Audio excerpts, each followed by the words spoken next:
I think just be a bit ballsy. We were talking about ballsy, by the way, and we were saying, why do we still say that? We should be a bit more booby. Oh, yes. Yeah, okay, I remember that. Booby, yeah. Be a bit booby. Don't be ashamed of that. Don't take no for an answer. Knock on that door again, like I had to when I got my first HR role, don't give up. But also, as you were saying, so got to put the hard work in. This doesn't get given to you on a plate. And for that, you really need to be passionate about what you're doing because you've got to be driven to make a difference. I think that applies to any role, not just in the automotive sector. Hello and a warm welcome to Women in the Driving Seat. I'm Erin Baker and this week we're going to be looking at retainment. Why don't women progress to senior roles in the industry in the same volumes that men do? Where are all the women in their 50s and 60s?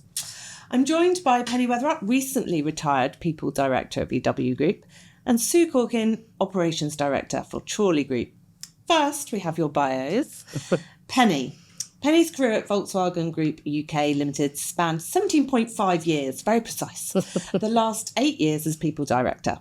Prior to that, she established the HR department in a private equity law firm.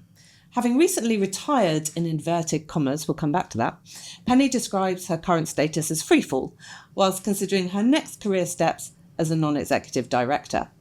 Penny is married, no kids, aunt, great-aunt, carer, volunteer and occasional dog sitter. Well, that is a full old CV. Sue is Operations Director for Chorley Group, where she has been for the last 5 years. They represent 9 manufacturers over 20 franchise locations. Prior to that, she has worked for the OEMs at Nissan, GB, and 2 large PLCs back in retail. Sue is 45, married, mum of 2, nana of 1, dog mum, who functions on very little sleep. I think many of us hear you there. Thank you both very much for coming in today. It's lovely to see you both. Thank you. We'll start with the question I ask everyone. Penny, what have you been up to this week, professionally and personally? What plates have you spun? What balls have you dropped? So professionally, I have been fortunate enough to be asked to join the non-exec board of a local hospice. So I've just accepted that role. So that's my first step into the world of advisory HR. And also a topic that's kind of dear to my heart because obviously the customer there is unfortunately people who are in need of palliative care. So I've been doing that. I've been dipping my toe in the water a bit about investigating some roles, doing some coaching, mentoring. Yep, that's been going on. But last week I was away on holiday, which was something I planned to do at the end of last year. So I actually made it happen. So spent a week last week in Morocco, which was a real different sort of cultural immersion to anything I've ever experienced before. It was beautiful. I can't say I've been really spinning too many plates, but when I did come back from holiday, I really had to get into the nitty-gritty of signing contracts and starting to do things like my e-learning for the new role that I've accepted. So going back into some of the world that I'm a bit more familiar with, but equally having time to do some different things. So this Friday, for instance, I'm looking after my 2-year-old niece. She's my great niece, actually.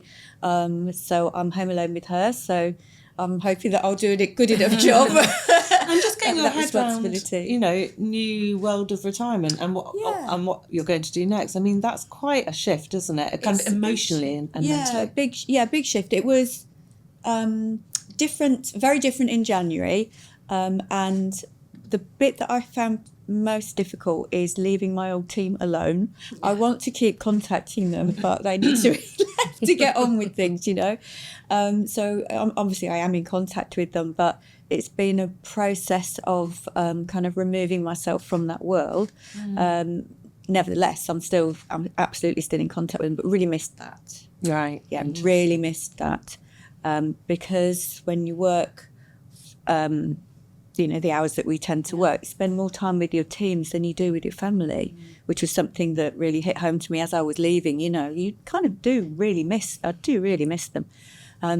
But getting used to a new way of being in touch with them all the time, and every now and again posting through something to one of my ex-colleagues just to say, have you noticed this? And how does your husband feel about having you around more? Is he working still? He's working still because he's younger than me. and he's nowhere near kind of getting ready for retirement. Works for himself, runs his own business. So the first 4 weeks I'd say I cooked more than I've ever cooked. And are you bumping into each other around the house? No, not really, because he's out all day. He's out on site, so I don't see him during the day. So it's actually very similar to when we were at work. Okay. Yeah. So it's working. I think he's got some benefits, but he still has to put the rubbish out. Interesting. And what about you, Sue? What's your week look like? I have been dealer visits for a couple of the locations, catching up with the guys. One of the locations only been opened fairly recently, so making sure everything's as it should be there. I've been doing pay plan reviews with my senior team. I've been at an awards night. I've hosted a manufacturer last week as well. They came up to see us. We're doing some more expansion with that particular brand. And then socially, I was a quick dart up to Scotland on Friday night. My husband's a massive Rangers fan for his sins, so we did a bit of hospitality up there. And then, yesterday at the Cotswolds for Citroen Awards, and then here today. So all over the show. Yeah. A lot of time in the car. A lot of time in the car, a lot of organisation, a lot of pre-planning of when washing and ironing is going to be done to make sure everyone's got what they need and kids have got bits that they need for working. I like the way, by the way, you said washing and ironing to be done in the passive sense, but is it essentially piling up waiting for you to get back? Yeah, so I just made sure I had enough time to do the bits I needed for the bits I've got to go to and they've got, and then the rest will be ready when I get back, hopefully. See, sounds a bit like my life. And I was saying to somebody today, I couldn't buy a Tesla simply because it doesn't have Apple CarPlay in it, because I have to conduct my life in the car en route. Is that what you are? Yeah, 100%, yeah. And my Apple CarPlay kept switching off today, which was not great coming through the centre of London when I don't know where I'm going. And I've got my sat-nav on, but we got here, so it's good. Stress. Right. All right, yeah, well done. Well, let's dive straight into retention of women in the automotive industry. Penny, how do we retain good women in the industry? It's becoming an increasing bugbear of mine, I suppose, selfishly, narcissistically, as I get older. I'm looking, I'm in my late 40s now, but I'm looking around thinking, well, hang on a second, if I'm planning out the next 20 years of my career, where are all those women that I would look for, to look up to inspire me, to mentor me in their 50s and 60s, maybe even early 70s, who knows? I mean, God, there are so few, stroke none. Well, what's going on? What do we do about it? In a nutshell, could you just solve that one? Yeah, solve that one in 10 seconds. Well, I was reflecting on this beforehand, and I think there is something around fatigue. To be honest, if I look at myself, in a senior role, when you have a lot going on, and as you get older, I think you need more opportunities to be able to work differently, because I've just experienced, a real release in terms of having headspace, which is the one thing that I just couldn't get whilst I was working full time, which I loved, but being able to have that headspace. And that includes thinking about what you want to do next in your career. Yeah. So my decision around that had been, I felt that I wanted to move on, do something different, and some of that would be around non-exec roles. I'm fortunate enough, hopefully, to be considered for some of those, but also take a little bit of time out to really reflect on what I want to do. But for those women that in automotive that we would like to retain more of, I think there are things that programs maybe that we can put in place to support that. But it's a proactive, open conversation about being comfortable with, as you kind of moving through the different decades, what are your priorities? How might you want to be working? What flexibility might there be around that on occasion? Or just the jobs that you might want to be turning to be considered for. And age shouldn't be a prohibitor in that. It really shouldn't be a prohibitor. But I think women are juggling a lot of things sometimes in those considerations, whether it be family, whether it be certain things they'd like to get in, to become involved with that they've not had time to get involved with before. And there's nothing like doing something different to really motivate you.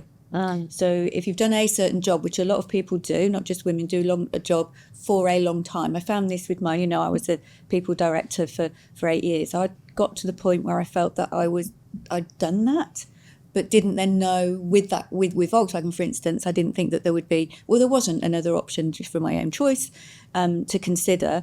I didn't want an international role or anything, to that.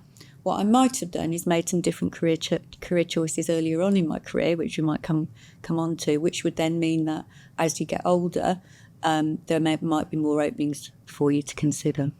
I think that idea of headspace, that really resonates with me.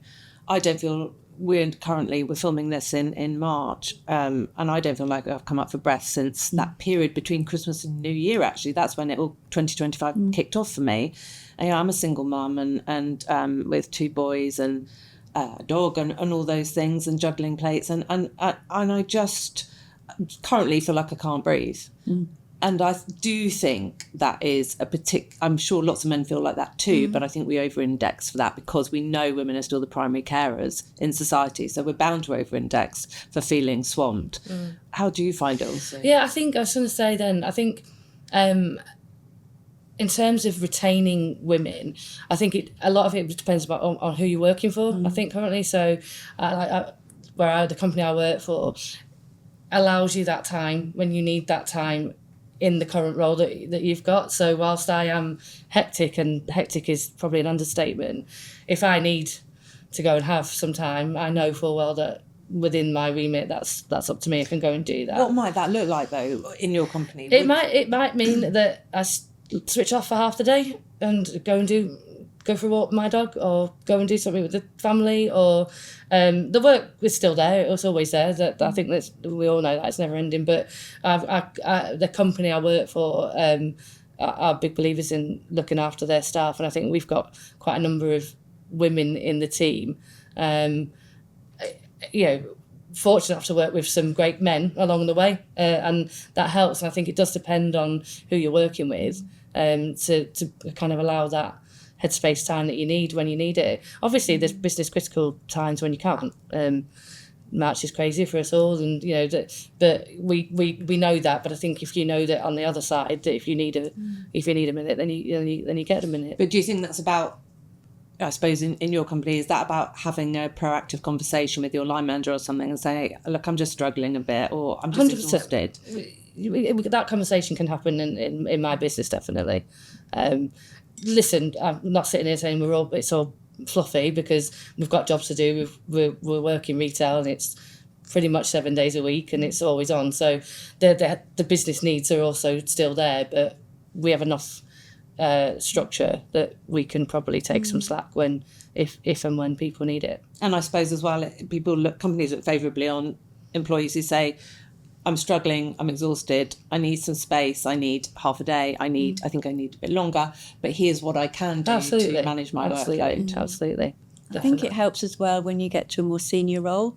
There's a lot more latitude for making your own decisions about how you go to work. It's harder, definitely, isn't it, lower down? Definitely, because typically it's more of a traditional 9 to 5 role, where your senior role is probably not that traditional 9 to 5, and it might be 4 till 3 and those kind of things. But yeah, I do definitely agree that probably lower down in that kind of work chain is probably a bit more challenging to have that. But I think, again, we have to design an environment where people can ask for help, and I think we try and do that well at my company. But yeah. So asking for help is one thing, and companies then support women who feel like they need a bit of headspace, will help with retention, will help them stop them quitting their job. But also, Penny, you mentioned flexible working. I mean, that's a huge thing to build into the framework of the company, isn't it? Was that part of what you were looking at VW Group? Were there a lot of conversations around that? Because again, it's tricky, because you've got to meet certain business needs, and particularly certain roles might be able to do far less flexible working than other roles. Well, I guess nearly 18 years ago when I joined Volkswagen, flexible working was just not done. Hardly had any people, particularly women, working part-time, and over the years that's increased exponentially, which is brilliant. and managers became and are much more open to considering that. So rather than lose a good person, rather keep them, allow them to reduce their hours. Some job shares, a number of job shares were introduced, and really positive engagement around trying to make that work for people. And we had a really quite high percentage of people, mainly women, that worked on a flexible basis. So that kind of covers the hours that people work. But also there's so many other policies that support. So we have carers leave, leave for mental health, a number of different areas that we would support people with in terms of any sort of absence. Obviously, there's parental leave. We had more men taking up their parental leave rights in the last few years as well. So that kind of flexibility and appreciation of that support. And I have to say, some employees spoke to me over the years and just said how much they appreciated that, because they, particularly something around parental leave or carers leave, because again, as you get older, you have elderly parents. I had a situation, I've needed to dip in and out with caring for my mum at the end of last year and the beginning of this year. And just having that time to take them to appointments, to do all the things that you need to do. What might carers leave look like then? Might it look like a block of time off? Yeah, or it block might look of time. Like... Yeah, or you might have a couple. You might need to take a dependent for a medical appointment. So it could be as simple as that.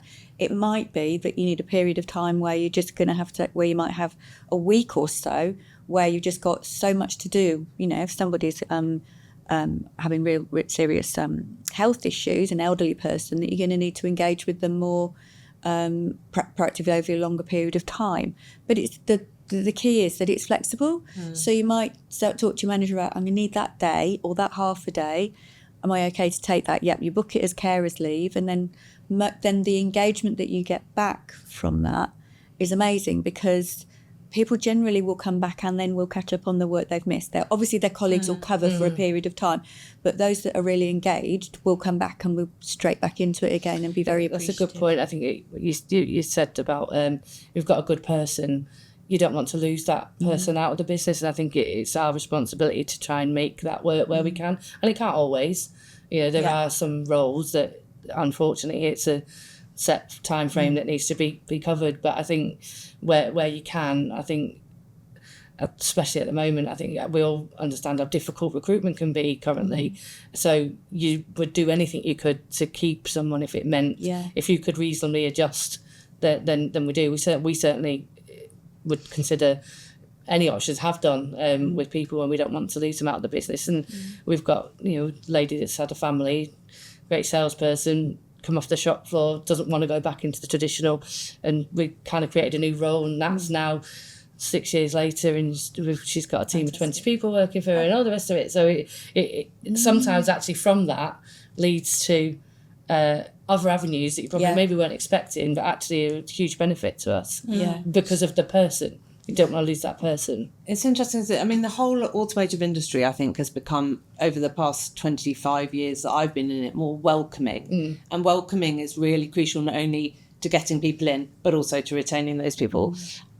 Do you think, Sue, that the retail network, that retailers are slightly behind the curve, that OEMs are slightly ahead in terms of flexibility of working hours and having more women coming through and retaining more women? Or do you think it's not their fault, it's because of the way retail works? I think probably the latter. I think retail, we are open from a set time to a set time and have to facilitate customers during that time. And I think a lot of that then does dictate the kind of roles and time that we prescribe. We've done several things where we look at, can we do a job share? What roles can we start that's starting after school drop off, for example, and then finishes before school pickup, because there's a whole stream there of normally women that would be fantastic in the role but just can't quite make those hours work. So we do where we can. I don't think we're particularly behind OEMs on it. I think the roles that are available in OEM world, I've been doing a bit of both myself in my career. I think it lends itself better from OEM point of view to be able to do that. It is a little bit more challenging, dealer world. But I also think as well, though, dealer world, I think they're maybe a little bit more advanced from an OEM point of view in terms of senior roles that are now taken up by women. There's a route into that industry that isn't a typical route. So I think, my route into the industry was very much left school straight into the motor trade, and it is an industry where you can work your way up. I didn't go to college, didn't go to uni. I've worked with some fantastic people along the way, some fantastic men that have supported the journey too. But I do think our industry is probably one of a few industries where you can actually get to that route in that way, with not a traditional, education way. If you work hard and prepare to dig deep, then you have that opportunity in our industry. And I think we should probably celebrate that a bit more. Yeah, I agree. I think that's really true. I think with the OEMs as well, probably you'll have seen this yourself. We've got a density of employees, whereas I think in dealerships everybody's much more visible. Yes. And therefore the roles are visible. And I've seen it for myself how I think certainly in the last 5-8 years, seen many more women progressing in dealer role in dealerships into more senior roles. Whereas in the OEMs, I think there is it tends to be more men in the commercial facing roles in particular. Yeah. So sales, fleet, although there are women in fleet, but planning. Marketing's different because it's specialist. Have more females in marketing roles, and we've got senior women in those roles. See, that's because they're more likely to have come from another industry where they honed their marketing skills and then they've transferred with those skills into the automotive industry, rather than come up through the automotive industry from the get-go. No, they've come up through the automotive industry, yeah. But I think and I count myself in this, I think women are comfortable in specialist areas. So you quite often find senior people in women in HR, in marketing, IT, very diverse in IT, and in finance as well. There's comfort in knowing your stuff. You're an expert in that particular topic. I was reading something the other day that was something from McKinsey, and there's three American women have written a book about called The Broken Rung. And what they mean by that is that there's a lack of, they call it experiential capital. So great if you're a specialist, but to move around in the motor industry into some of those more senior roles that currently majority of men occupy, you need a plan for how you're going to get exposure into those areas, and think about that earlier on if that's what you want to do, because there tends to be a reluctance to move women into those areas who haven't got the experience, and for men, but men typically have, for instance, been in some of the roles related to planning, some of the network investor roles, for instance, those type of roles. How do you break that barrier and kind of get over that broken rung is kind of the principle of what they're talking about. It's interesting, yeah. And it kind of dovetails with that thing about going for a job that's advertised, doesn't it, as well? The percentage of women that won't go for a job unless they think they fulfil every criteria. I was about to say the same thing. Exactly. So I do think that women hold themselves back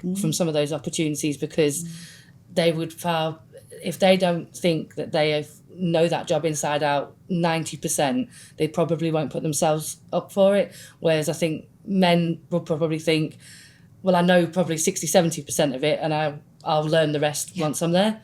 Which is fine, which is what we all do, no matter what role we're in. But I think women probably just lack that little bit of kind of self-belief and, fear of failure, imposter syndrome, all those things that actually maybe hold ourselves back from actually going and taking that step for that role. Yeah. I think sometimes you do have to push yourself out your comfort zone. Yeah. It's a bit of fake it to make it. Sometimes I think you do. A lot of fake it to make it my entire career.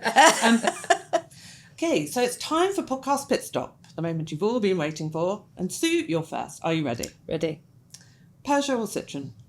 Peugeot. Retailer or dealer? Dealer. See, I never know. Is there a difference? I don't know. Yeah, we'll go with that. Study or kitchen table? Study. Retirement or work till you drop? Work till I drop. Out of sheer necessity. You're like me. Holiday home or constant adventure? Constant adventure. Oh. Grandchildren or grand designs? Got grandchildren, would like grand designs. Can I do that? 100%, I'm with you. Thank you very much. Penny. Gender equality or gender equity? Ooh. Equity. Mentor or sponsor? Mentor. Summit or webinar? Webinar. TED Talk or fireside chat? Fireside chat. Lotus or Maserati? Lotus. Smoothie or juice? Smoothie. Yeah, me too.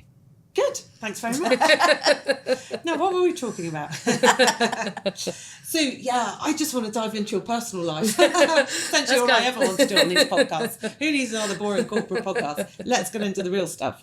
Tell me a bit about today, your life today, your home situation. You're doing multi-generational living, aren't you? We are. Yeah. I had my son young at 19, so I was a single mum at 19, living in a council flat at the time. Wondering what life was going to pan out for me, but in the motor trade, and here we are, 25 years later. So were you already in the motor trade with a newborn baby? I was in the motor trade, got made redundant, pregnant, had my son, went back into the motor trade when my son was about a year old. Right.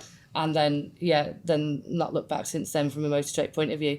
So worked my way through, met my husband now that my son was about 2, 3 at the time. So not long after I came back into the motor trade, met my husband and had another child 5 years later. Is he in the motor trade? He was in the motor trade. He's not anymore. He's in IT now, so yeah, he's not anymore. But that's where we met, in the motor trade, as lots of people do in our industry. But yeah, so I had my son young, and then he in turn had his son young. So I am a nana of a 3-year-old. So he had his son 3 years ago at 22. Unfortunately, split up with his partner. He's lived now back at home, and that means that we have our grandson comes every Thursday till Sunday, and then he goes back to. So we've gone from spare rooms and studies to Spider-Man bed in my husband's office, and my son back in his room, and so it's crazy in our house. And how is the division of labour in your house? I must admit, my husband is very good. So I can't cook to save my life. So he's the family cook. I am the washing and ironing lady in our house. But yeah, he's very good, and we have a dog, and he's very good with the dog because I work lots of hours, long hours, and not home till late at times. But yeah, the house is chaos. It's just chaos. So that's all our house is. It's noisy. It's messy. Like life, basically. Yeah. But see, I think this is why this podcast exists, because we can talk about the benefits or not of things like International Women's Day, shining a spotlight on women, whether that helps the gender neutral conversation or not, actually. But you can't escape the fact that women are still the primary caregivers in the UK, and women still are picking up most of the domestic burden in the UK. And so that becomes really relevant for discussing how women's careers are going to pan out, doesn't it, Penny? It's the planning, I think, from when you get to, when you've got all of those plates to juggle, it's always thinking about what do I need for tomorrow and the next day, and who needs... And that's why we get knackered. That's why we're exhausted. But it is, isn't it? And that's what employers need to really recognise. Yeah, I think so. It comes back to that headspace piece, because you've got work going on, but then you have a life outside of work mostly. Hopefully, most people do. But some of that is the mundane, which is got your shopping order, I was lucky enough I had a cleaner because I just couldn't face doing the cleaning at the weekends. But I think that, the social diaries, the birthdays, remembering this, that and the other. Thank God for shared calendars. Yeah, shared calendars. That's literally how my husband works for a national company, so he could be in Amsterdam, and I'm here, and the grandson needs picking up, and the son's at football, so it's just chaos. Yeah. So we live our lives in that joint family calendar that everybody's schedule is in, so that we can try and work out who can do what and when and who's where. It's a constant juggling of I think there's something for me about mums and sons here, because when sons are growing up, I think they also need to learn how to cook, some of the domestic chores. Some do, I'm sure, but it still does come down to the women.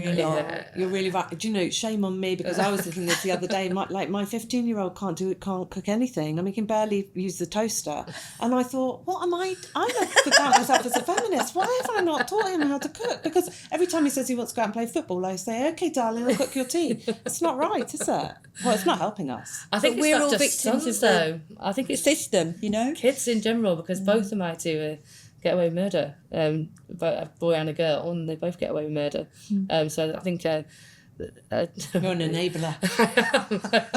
They can both cook better than me, so that doesn't take long, because I'm not a very good cook. But they can both cook better than me. Yeah, and I sometimes think it's that caring thing that overtakes us. Yeah. As women as well. I'm not sure whether it's right to say whether we're naturally predisposed to it, but when you care, you're not going to let something drop, are you? Whether it's at work or whether it's outside of work with the family. Guilt as well. Yeah. When you haven't been to every school play and and you are the mum that nobody knows because you're running into the school gate, throwing the child in and running back out again 100%. because you've got another meeting to get to or whatever else, or they've never seen you because you're a breakfast club mum and a after school mum, because you early as you can and late as you can, because that's what your job was at the time. It's it's probably a bit of guilt, so that when you can do what you can for them, you probably do overcompensate a little bit for it. It's true. What do we do, Penny, about going back to that broken rung idea? If we're looking to retain women and promote them, we've got to retain them in order to promote them from say middle management into senior management. And it seems to me there's a big problem here. We don't have the middle management sector coming through to promote them into board level or C-suite exec, because when they would have been in middle management, that's when they dived out to have kids and took time out. First of all, I think there is a big job to be done with making senior roles attractive. So I had no ambition to be a member of the board at Volkswagen Group, but I had a boss who put me forward to be considered for that. I wasn't driving, I wasn't ambitiously driven for that. Again, it's the whole imposter syndrome and all those sorts of things we came back. Anyway, I was appointed. But if I was looking up at it, my perceptions about what the board role was actually like versus the reality, quite different. And I think when you're looking in on it, it's easy to have sometimes correct, but sometimes incorrect perceptions around the really positive aspects of being part of a board. And that then can impact people's ambition, as to whether they really do want to be considered for that. It sounds scary, when in actual fact it isn't at all.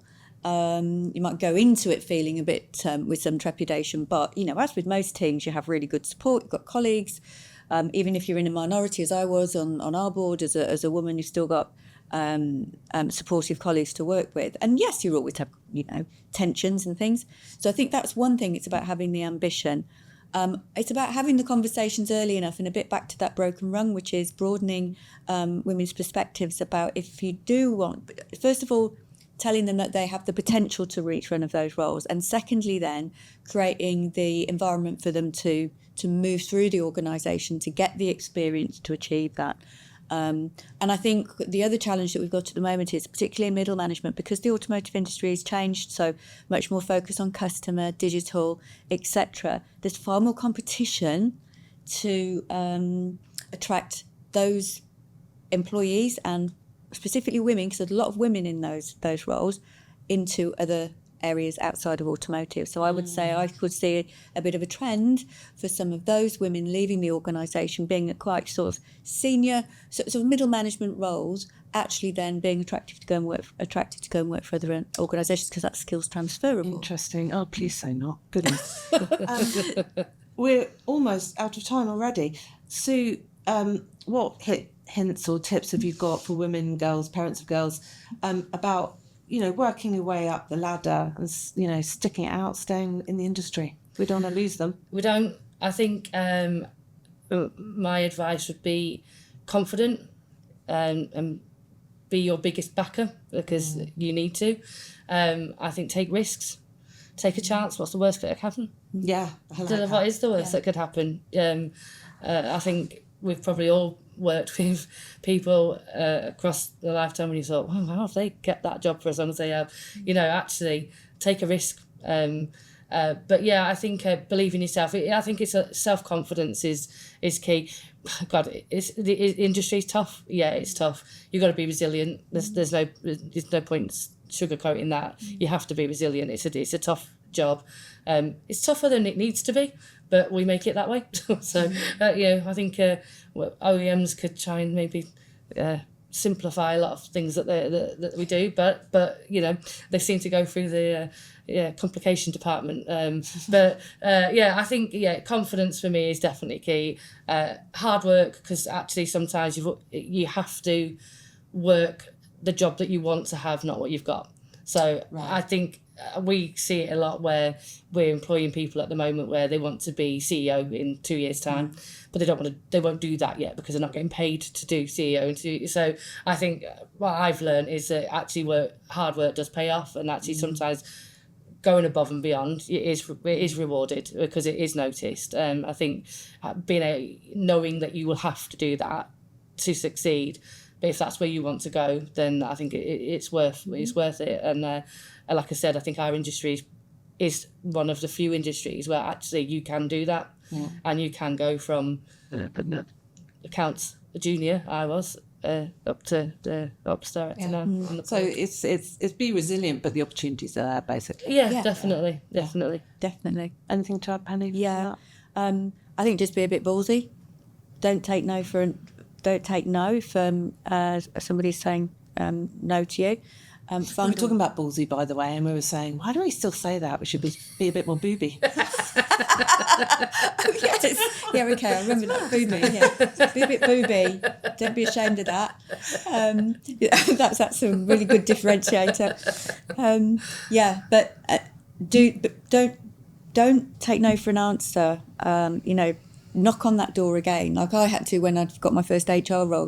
Don't give up, and don't take that first no. But also, as you were saying, so got to put the hard work in. This doesn't get given to you on a plate, and for that you really need to be passionate about what you're doing, because you've got to be driven to make a difference. I think that applies to any role, not just in the automotive sector.